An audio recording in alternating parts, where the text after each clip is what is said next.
Hello, my dear students. I am Dr. Kevin. Today, I will talk about the topic symbiosis. तो मेरे प्यारे विद्यार्थियों, आज का हमारा टॉपिक है पॉपुलेशन इकोलॉजी से रिलेटेड सिम्बायोसिस। सिम्बायोसिस या सहजीवन क्या होता है, आइए इस वीडियो के माध्यम से जानते हैं।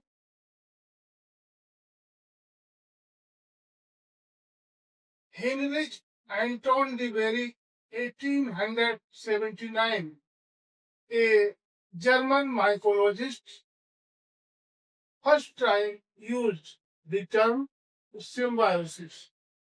तो बच्चों, कभी कभी नीट के एग्जाम में ये क्वेश्चन पूछा जाता है, who gave the term symbiosis, या term symbiosis was given by, तो आपका आंसर होगा term symbiosis was given by Heinrich Anton Devery 1879, a German mycologist। तो हेनरिच एंटोन डिवेरी जो जर्मन माइकोलॉजिस्ट थे, जब यह लाइकेन्स और प्लांट्स की कुछ अन्य स्पीशीज पर रिसर्च कर रहे थे, तब इन्होंने टर्म सिम्बायोसिस दिया था। तो सिम्बायोसिस होता क्या है, सहजीवन होता क्या है? Symbiosis refers to a close and long-term interaction between two or more biological species. These interactions can be beneficial to both species, beneficial to one and neutral to the other, or beneficial to one and harmful to the other। तो बच्चों, सहजीवन या symbiosis एक biological process है जिसमें दो species, sometimes more than two species, परंतु अधिकतर इस प्रोसेस में दो स्पीशीज पार्टिसिपेट करती हैं। और है क्या ये सिम्बायोसिस या सहजीवन? दो स्पीशीज के बीच होने वाला एक प्रकार का इंटरेक्शन है, एक प्रकार का रिलेशनशिप है, जिसमें दोनों ही स्पीशीज एक दूसरे के साथ रहते हुए एक दूसरे को लाभ पहुंचाती हैं। कुछ केसेज में दोनों स्पीशीज में से एक को लाभ होता है और दूसरे को न लाभ होता है न नुकसान होता है, जबकि अगर केस में दोनों स्पीशीज को यदि हम देखते हैं तो उनमें से एक स्पीशीज को लाभ पहुंचता है और दूसरी स्पीशीज को नुकसान रहता है। तो इस प्रकार का जो रिलेशनशिप होता है, इसको हम कहते हैं सिम्बायोसिस या सहजीवन। अब हम देखते हैं टाइप्स ऑफ सिम्बायोसिस या सहजीवन का प्रकार। सिम्बायोसिस या सहजीवन कितने प्रकार का होता है? तो हमारा पहला टाइप है, type A is mutualism. Mutualism में बच्चों क्या होता है? Both species benefit.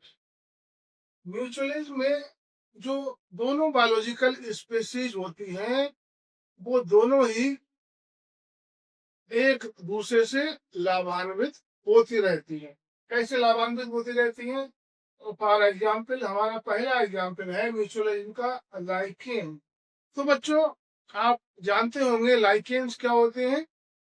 लाइकेन्स दरअसल फंगस और एल्गा, अर्थात फंजाई और एल्गी का कंबाइंड रूप होते हैं। इसमें फंगस क्या करती है? फंगस सॉइल से वाटर और न्यूट्रिएंट्स का एब्जॉर्प्शन करती है, और वाटर और न्यूट्रिएंट्स का एब्जॉर्प्शन करके वो किसको देता है? एल्गी को।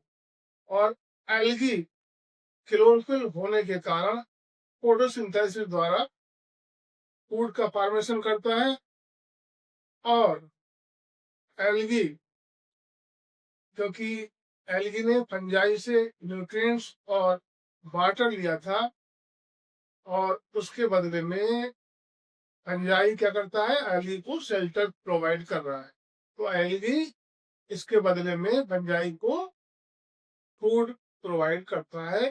तो इस प्रकार से दोनों ही कौन? फंगस और एल्गा, या एल्गी और फंजाई दोनों ही एक दूसरे को लाभान्वित करते हुए एक साथ रहते हैं।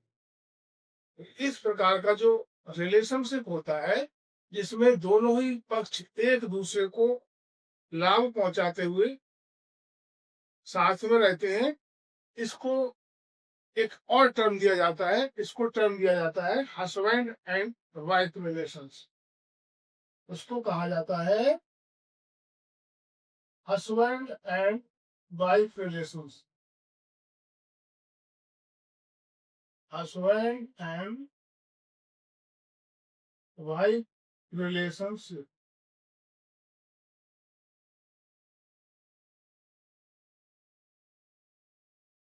और बच्चों, लाइकेंस में जो एंजाइम होती है, वो मोस्टली एस्कोमाइसिस ग्रुप की होती है। सम केसेस में ही क्या होता है? बेसिडोमाइसिस भी हो सकता है। तो लाइकेंस में हमारी फंगस होगी कौन सी? एस्कोमाइसिस और बेसिडोमाइसिस। एस्कोमाइसिस एंड बेसिडोमाइसिस। एस्कोमाइसिस और बेसिडोमाइसिस। ये तो कौन होगा? एंजाइम। इसमें लाइकेन। और जो एल्गी होगी हमारी, वो होगी ग्रीन एल्गी।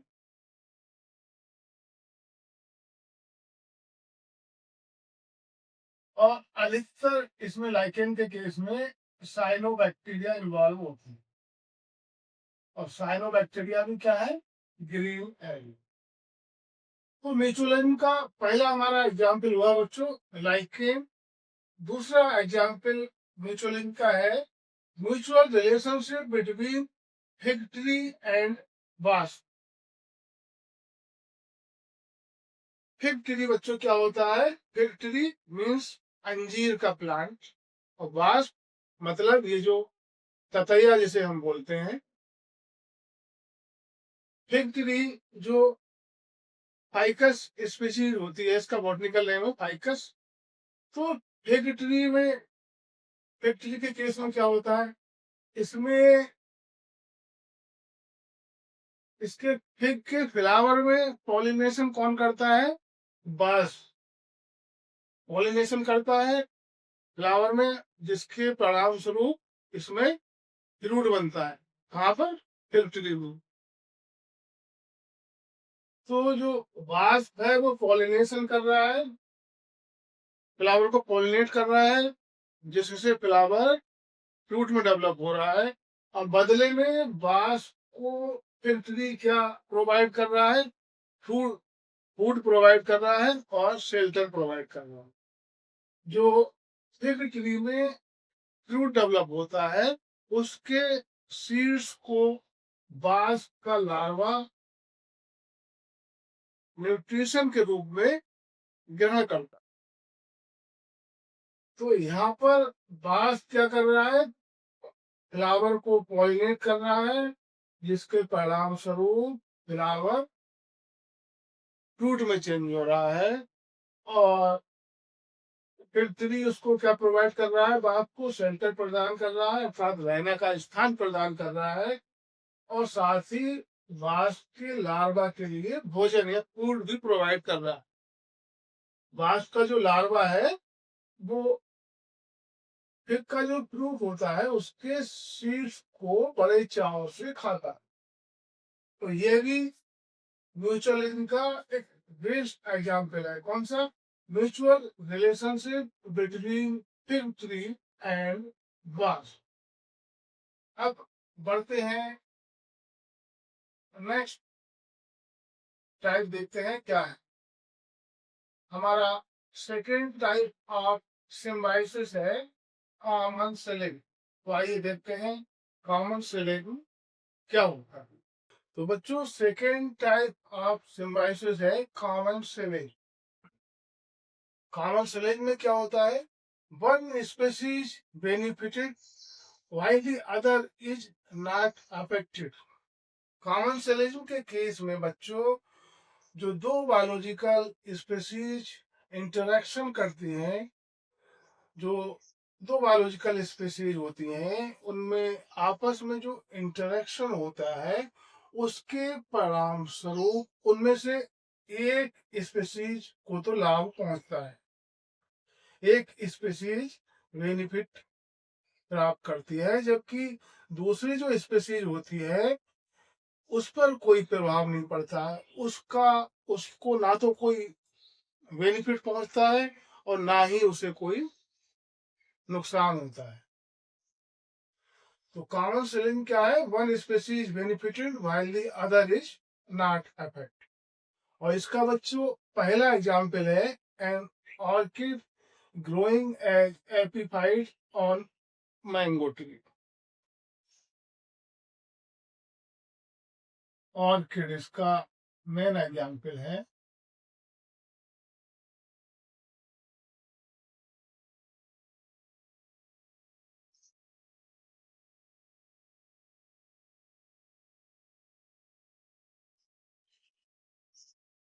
ऑर्किड क्या होता है?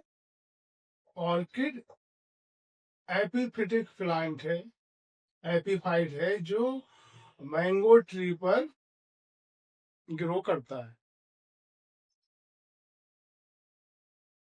लेकिन ये मैंगो ट्री पर ग्रो कर रहा है, परंतु इससे मैंगो ट्री को कोई नुकसान नहीं पहुंच रहा है। दूसरा इसका बेस्ट एग्जाम्पल है कॉमन सेलिंग का सी एनिमोन एंड क्लॉन फिश। तो जो सी एनिमोन होता है उसकी बॉडी पर क्लॉन फिश रहती है। क्लॉन फिश क्या करती है? सी एनिमोन के माउथ की सफाई करती रहती है, उसके माउथ में जो पैरासाइट्स होते हैं उनको हटाती रहती है, उनको खाती रहती है।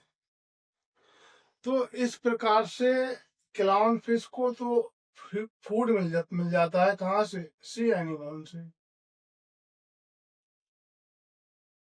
और सी एनिमल उसको प्रोटेक्शन प्रोवाइड करता है दूसरे जीवों से। तो सी एनिमल को क्या लाभ हो रहा है? उसकी सफाई हो रही है माउथ की, और फिश को क्या हो रहा है? उससे भोजन मिल रहा है। हमारा अगला टाइप है, टाइप्स ऑफ सिम्बायोसिस का थर्ड टाइप है पैरासिटिक।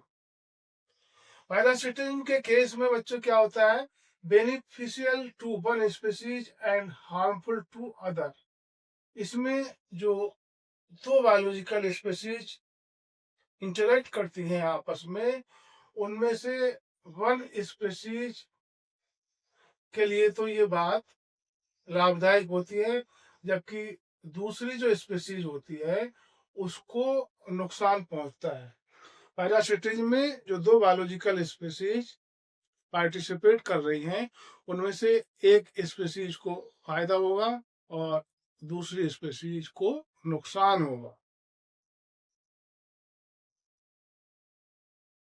पैरासिटिज्म के केस में जिस एनिमल या जिस प्लांट के ऊपर दूसरा एनिमल या प्लांट रहेगा, तो जो पहला वाला एनिमल या प्लांट है जिसकी बॉडी पर दूसरा वाला एनिमल या प्लांट रहेगा, तो पहला वाला कहलाएगा होस्ट। क्या कहलाएगा? होस्ट।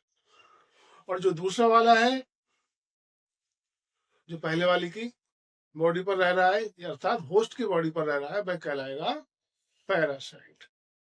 तो इसमें जो पैरासाइट होता है उसको तो लाभ पहुंचता है, लेकिन जो होस्ट है वह नुकसान में रहता है।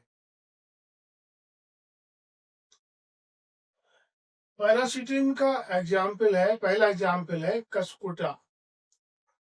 कसकुटा जिसे हिंदी में कहा जाता है अमरबेल। कसकुटा क्या है बच्चों? स्टीम पैरासाइट है, पौधों के तने पर पाया जाने वाला परजीवी है कसकुटा। ये जिस प्लांट पर ग्रो कर जाता है उसी के स्टेम से अपना न्यूट्रिशन प्राप्त करता रहता है, और इसकी संख्या इतनी बढ़ जाती है कि यह जिस प्लांट पर ग्रो करता है, अर्थात यह होस्ट प्लांट को समाप्त कर देता है, मार देता है। दूसरा है रेफलेशिया। रेफलेशिया क्या है बच्चों? ये रूट पैरासाइट है। तो ये दोनों बेस्ट एग्जाम्पल हैं पैरासिटिन के, पहला कसकुटा और दूसरा रेफलेशिया। देखते हैं next type of symbiosis. Next है हमारा predation. Next type of symbiosis is predation. Predation is a biological interaction in which one organism, the predator, hunts, kills, and eats another organism, the prey. Predation के case में बच्चों क्या होता है, जो दो स्पीसीज होती हैं और जिनमें बायोलॉजिकल इंटरेक्शन होता है, इनमें से जो पहला ऑर्गेनिज्म होता है वह कहलाता है प्रीडेटर, और यह प्रीडेटर दूसरे ऑर्गेनिज्म को, जिसे हम प्रे कहते हैं, उसको हंट करता है, किल करता है और ईट कर लेता है, अर्थात उसका शिकार करके मारता है और उसको खा जाता है। तो प्रीडेशन के केस में एनर्जी एक लेवल से दूसरे लेवल में चली जाती। एग्जाम्पल है, पहला है ए लाइन ईटिंग जेब्रा, दूसरा एग्जाम्पल है a snake eating mouse, and third example carnivorous plants catching insects. जो कार्निवोरस प्लांट्स होते हैं जैसे ड्रोसेरा, यूटिकुलेरिया, जो नाइट्रोजन डिफिशियंसी वाली सॉइल में ग्रो करते हैं, ये क्या करते हैं? इंसेक्ट्स को कैच करते हैं, इंसेक्ट्स को फूड के रूप में भक्षण कर जाते हैं। तो ये हो गया हमारा प्रीडेशन। अब बढ़ते हैं next type of symbiosis. Next type of symbiosis है competition. Next type of symbiosis is, या सिम्बायोसिस का अगला प्रकार है कंपटीशन। इसमें क्या होता है? इसमें जहां पर ये बायोलॉजिकल स्पीसीज निवास करती हैं, उस पर्टिकुलर एरिया में जो रिसोर्सेज उपलब्ध होते हैं, जो संसाधन उपलब्ध होते हैं, उन रिसोर्सेज या संसाधनों की प्राप्ति के लिए इन स्पीसीज के मध्य आपस में संघर्ष होता है, स्ट्रगल होता है, इसलिए रिसोर्सेज की प्राप्ति के लिए। और रिसोर्सेज की प्राप्ति के लिए संघर्ष नहीं होगा तो क्या होगा, क्योंकि रिसोर्सेज मान लीजिए कम है और जो जीव है, जो पॉपुलेशन है बहुत अधिक है, तो संघर्ष होना निश्चित है। कंपटीशन के केस में कंपटीशन दो टाइप का होता है। First is intra specific competition and second is inter specific competition. First type of competition is intra-specific and the other type of competition is inter-specific. तो बच्चों इंट्रा स्पेसिफिक कंपटीशन में क्या होता है, इस केस इंट्रा स्पेसिफिक के case में एक ही स्पीशीज के मेंबर्स में रिसोर्सेज की प्राप्ति के लिए संघर्ष होगा।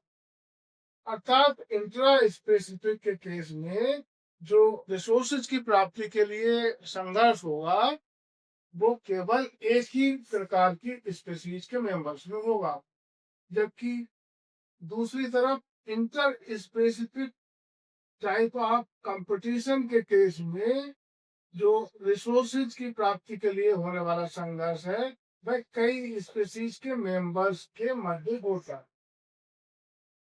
और कंपटीशन में क्या होता है, कंपटीशन में जो भी स्पीशीज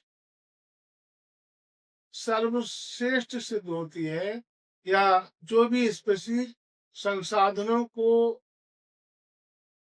प्राप्त कर लेती है वही आगे जीवित रह पाती है। हमारा नेक्स्ट टाइप ऑफ सिम्बायोसिस है या सिम्बायोसिस का अगला प्रकार है antagonism. Antagonism Antagonism is also known as antibiosis or allelopathy. Antibiosis or allelopathy is also called antagonism.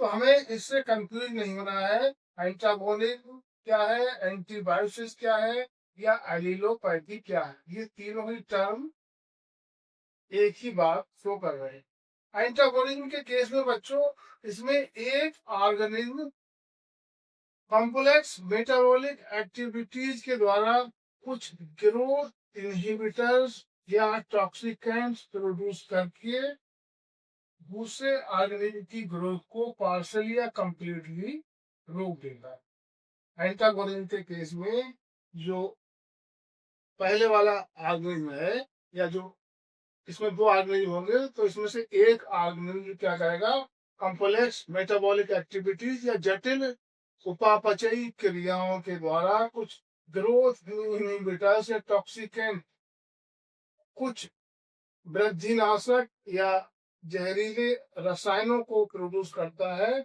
जिससे दूसरा ऑर्गेनिज्म है हमारा, जो दूसरी बायोलॉजिकल स्पीशीज है, उसकी ग्रोथ पूरी तरह से या आंशिक रूप से रुक जाती है। कंप्लीटली या पार्शली दूसरे ऑर्गेनिज्म की ग्रोथ को यह रोक देता है। कौन, ग्रोथ इनहिबिटर्स या टॉक्सिकेंट, जो कौन प्रोड्यूस कर रहा है, पहला वाला ऑर्गेनिज्म। इससे होता क्या है, इसमें किसी भी पक्ष को कोई लाभ नहीं होता। इसमें किसी भी, ना तो पहली स्पीशीज को कोई लाभ हुआ ना दूसरी स्पीशीज को कोई लाभ हुआ। और इसका बेस्ट एग्जाम्पल है कैलोट्रॉपिस प्लांट। कैलोट्रॉपिस प्लांट क्या है, कैलोट्रॉपिस रोसेरा मेन स्पीशीज है जो अक्सर रेगिस्तान के इलाकों में पाई जाती है। ये इतना पॉइजनस प्लांट होता है कि इसके आसपास कोई दूसरा प्लांट ग्रो नहीं करता। तो माय डियर स्टूडेंट्स, ये था हमारा आज का टॉपिक सिम्बायोसिस या सहजीवन, जिसमें आपने सबसे पहले देखा कि टर्म सिम्बायोसिस किसके द्वारा दिया गया। हेनरिच एंटोन डिवेरी 1879, जो एक जर्मन माइक्रोलॉजिस्ट थे, इन्होंने सर्वप्रथम टर्म सिम्बायोसिस दिया। सिम्बायोसिस की डेफिनेशन देखी आपने, इसके बाद आपने देखा टाइप्स ऑफ सिम्बायोसिस या सहजीवन का किरदार। इसमें mutualism, common selling, parasitism, predation, competition and antagonism. तो ये जो टाइप्स ऑफ सिम्बायोसिस हैं, इनमें से कभी कभी पूरा क्वेश्चन आता है और कभी कभी जो टाइप्स दिए हैं उनमें से एक या दो के बारे में शॉर्ट नोट के बारे में पूछ लिया जाता है इंटरमीडिएट, चाहे वो यूपी बोर्ड का एग्जाम हो या सीबीएसई का एग्जाम। इसके अलावा नीट के एग्जाम में भी इसमें से एक दो क्वेश्चन आते रहे। तो हमारा आज का यह वीडियो आप लोगों को कैसा लगा? यदि हमारा आज का वीडियो आप लोगों को अच्छा लगा हो तो कमेंट बॉक्स में जाकर कमेंट करें और इसे अपने दोस्तों को शेयर करना ना भूलें। थैंक यू बच्चों।